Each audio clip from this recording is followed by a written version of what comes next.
신라 대 고구려, 당나라가 없었다면? 역사에는 만약이 없다고 하지만 우리는 종종 상상한다. 만약 당나라가 개입하지 않았다면 신라와 고구려는 과연 어떤 전쟁을 벌였을까? 오늘은 그 가상의 전장을 따라가 본다. 1장 거대한 그림자 고구려. 7세기 중반 고구려는 한반도와 만주를 아우르는 동북아 최대 강국이었다.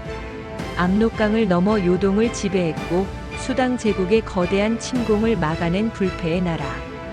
군사력만 놓고 보면 고구려는 단연 최강이었다. 수십만 대군과 철기병, 그리고 거대한 성곽 방어망. 신라와는 비교조차 되지 않는 규모였다. 연개 소문이 집권하며 고구려는 더욱 강력해졌다. 그는 내부의 반대 세력을 제거하고 강력한 중앙 집권 체제를 구축했다. 평양성을 중심으로 한방어 네트워크는 거대한 요새와 같았고 각지의 성주들은 연개 소문의 명령에 절대 복종했다. 2장 작지만 단단한 신라. 그러나 신라를 얕볼 수는 없었다. 영토는 좁고 병력도 고구려에 비할 바가 못 되었지만 신라에는 두 가지 강점이 있었다. 첫째, 산악 지형을 활용한 기동전. 둘째, 김춘추와 김유신 같은 걸출한 지도자. 신라는 절대 정면 승부를 하지 않았다. 기습과 유격으로 적을 괴롭히며 고구려의 대군이 몰려오면 숨고 보급로가 끊기면 다시 달려들었다. 화랑도로 대표되는 신라의 무사 정신은 불리한 상황에서도 굴복하지 않는 강인함을 보여주었다. 이는 후일 당과의 전쟁에서도 입증되는 전술이었다. 3장 전쟁의 불길. 665년 가상의 전쟁이 시작된다. 연개 소문이 건재한 고구려는 대군을 일으켜 신라를 향해 남진한다. 한강 유역은 순식간에 함락되고 신라군은 중령과 계림령 일대로 후퇴한다. 경주의 종각은 전쟁 준비를 알리는 북소리로 가득 찼고 백성들은 두려움 속에서 김유신의 이름을 외쳤다. 장군만 믿겠습니다. 무열왕 김춘추는 긴급 군사회의를 소집하고 전국의 성주들에게 결사항전을 명령했다. 고구려군의 선봉대가 소백 산맥을 넘어오자 신라는 계획된 후퇴를 시작했다. 성을 버리되 적에게 아무것도 남겨주지 않는 초토화 작전이었다.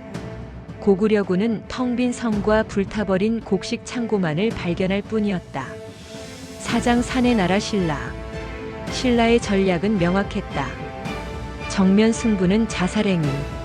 대신 신라는 험준한 산악 지형을 방패 삼아 끊임없이 기습했다. 어둠 속에서 불길처럼 달려드는 신라의 기병, 좁은 계곡에서 고립된 고구려 병사들. 그들이 지치고 보급이 끊기면 신라의 창끝이 날아들었다. 김유신은 큰 뱀을 잡으려면 머리를 치지 말고 허리를 끊어라는 전술을 구사했다. 고구려의 주력 부대는 피하고 보급 부대와 후방을 집중 공격했다. 태백 산맥의 험준한 지형은 신라의 든든한 방패가 되었고 고구려의 대군은 남쪽으로 내려올수록 몸이 무거워졌다. 5장 예상치 못한 변수. 그러나 신라 혼자서는 오래 버틸 수 없었다. 이때 신라는 바다 건너 외국 일본의 원군을 요청한다. 백총강 대패의 기억이 있던 외국은 신중했지만 고구려가 한반도를 통일할 경우의 위험성을 고려해 제한적 지원을 결정했다. 일본의 병력 일부가 동해안으로 상륙해 군수품과 보급을 지원했다. 철원료와 말, 그리고 숙련된 무기 제작자들이 신라로 들어왔다.